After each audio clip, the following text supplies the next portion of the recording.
Genesis chapter 6, King James Version. And it came to pass, when men began to multiply on the face of the earth, and daughters were born unto them, that the sons of God saw the daughters of man, that they were fair. And they took them wives of all which they chose. And the Lord said, My spirit shall not always strive with man, for that he also is flesh, yet his days shall be 120 years. There were giants in the earth in those days, and also after that, when the sons of God came in unto the daughters of man, they bare children to them. The same became mighty men, which were of old, men of renown. And God saw that the wickedness of man was great on the earth, and that every imagination of the thoughts of his heart was only evil continually. And it repented the Lord that he had made man on the earth, and it grieved him in his heart. And the Lord said, I will destroy men whom I have created from the face of the earth, both man and beast, and the creeping thing, and the fowls of the air, for it repenteth me that I have made them. And Noah found grace in the eyes of the Lord.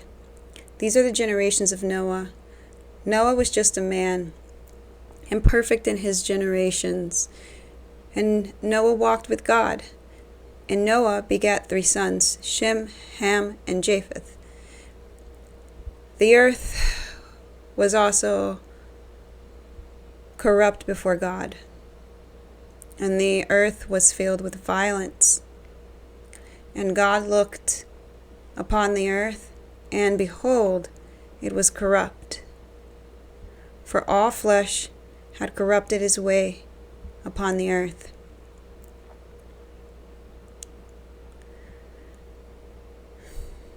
And God said unto Noah, The end of all flesh is come before me, for the earth is filled with violence through them.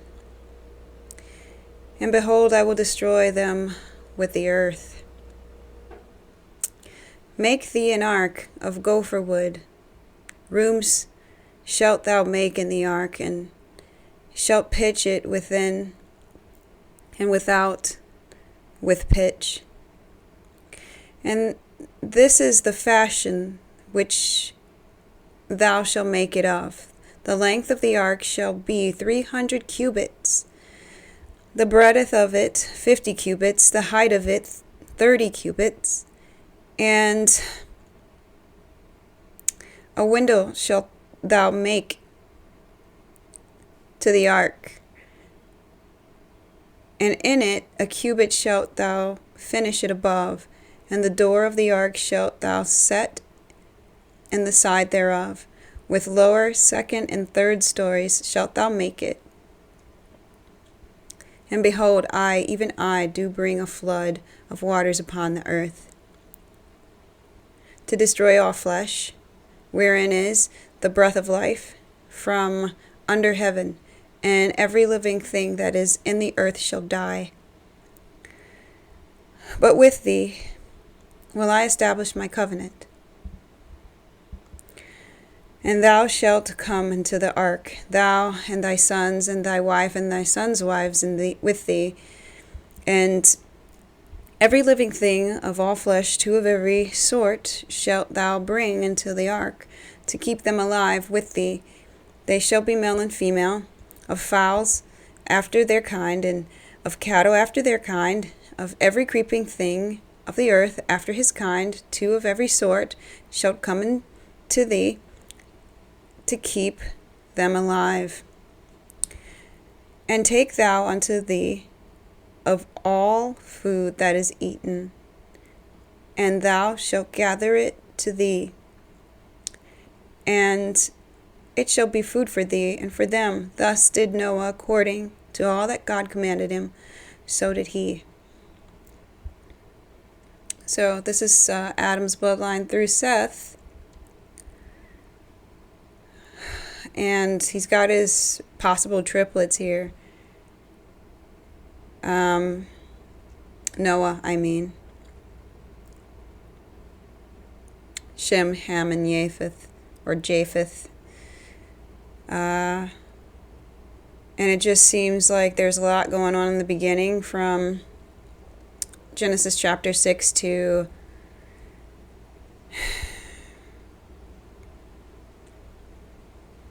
verse 7.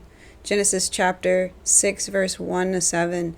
It's just a whole lot of weirdness happening. The sons of men, which that's a controversial.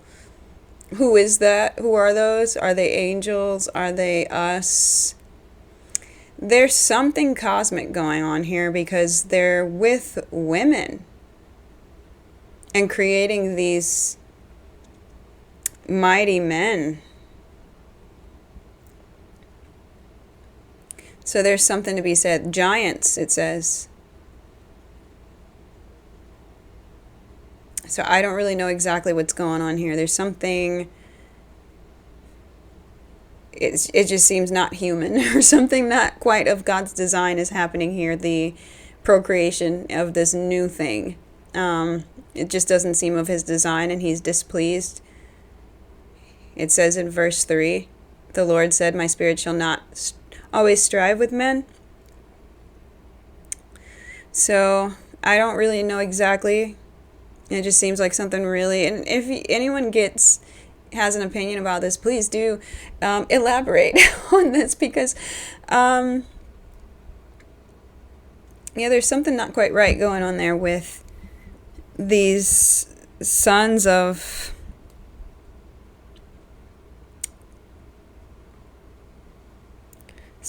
God and the daughters of men. So that was just the tip of the iceberg apparently, because there was all kinds of wickedness. Verse 5, God saw that the wickedness of man was great on the earth, that every imagination of the thoughts of his heart was only evil continually. So people went like Cain's great-great-great-grandson Lamech. They went into that mode and stayed. It's just everything goes. Everything is justified, I don't know. Kind of reminds me of today's time. Because it's just kind of, people are just do what you feel inside and your truth. There's only one truth, mind you. I don't mean to be like raining on anybody's parade, but I mean, this is why things are as bad as they are. And then unfortunately we want to blame God. Why does he let this happen? He's letting us have our free will. And in our free will, just like the days of Noah,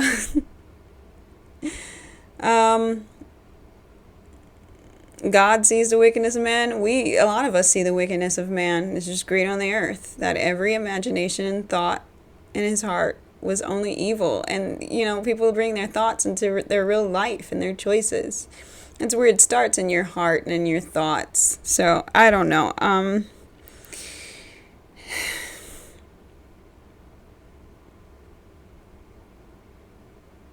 God grieved him. He grieved us, He grieved us. That's crazy. He regretted it. He repented about making us.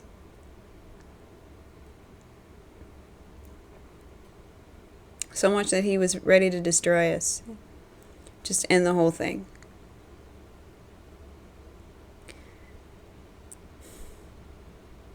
Definitely, he didn't have a good relationship with us at this point.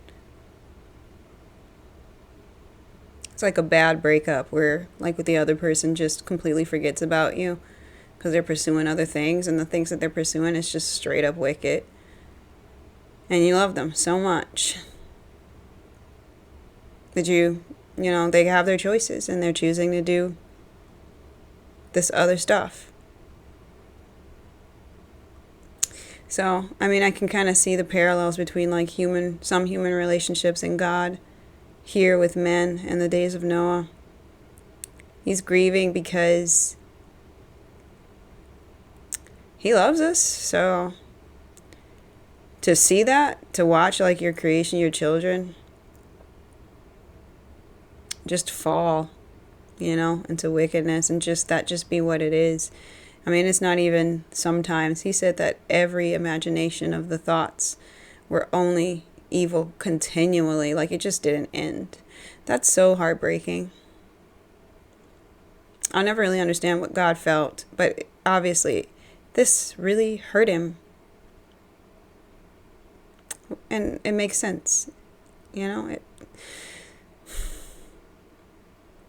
sees Noah, though, so Noah's like our last hope here in this situation. He's like, build a boat, do it exactly how I'm making it, this size of windows and this way of doors and this many cubits with rooms, and bring your wife and your sons wives, and every creature, male and female, bring all the food. So I mean, it just makes me think also that, I mean, this must have been a very large ark, right? But it also makes me think of the animals that existed back then versus the animals now, and the fact that he was able to gather them. I mean, he's had time. His building over this, it took him a long time to make this, and I imagine that the people, of course, they thought he was crazy. He's just over here for years building this ark like he's walking with God. Nobody else is walking with God. Everybody else is just doing whatever their imagination tells them to do. And he's just probably looking like a nutbag,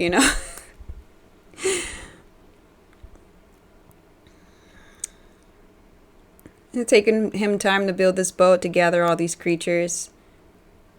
Makes me think about how many species of creatures must there have been at this time. And this is not including sea creatures, obviously, because of a flood. It's like those creatures will be fine. He's getting the ones that are on the land and in the air. And the creepy crawly things and whatnot. So it's just really, really interesting. And Noah was obedient. He heard God and he did exactly what he was told. So we'll wait until the next chapter, which is chapter 7. Please feel free to leave any comment about the chapter 6 and just Noah. The days of Noah, him being basically almost the last righteous man alive. And the only reason that God didn't completely destroy us. Which makes you think, the human race started from Adam.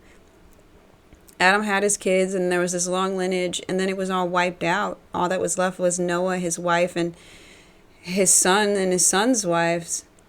And that, again, was like a reset from the original sin, where we all come from. Like, we all coming from one of those 3 sons. So, and you can actually trace your lineage, which one you come from. It's really interesting. But that's pretty much all I have to say about it. I hope that this word or this chapter touched you in some way, like resonated with your soul in some way. I appreciate you for watching, reading along with me. And if you have any additional comments or just something that I didn't mention or something that you agree with that I mentioned here, whatever, leave a comment below if you want. Until then, I'll see you next time on Genesis chapter 7, King James Version, which is coming up next. And I just pray many, many, many blessings over you. And I just hope you have a beautiful, blessed day. And I love you. Bye.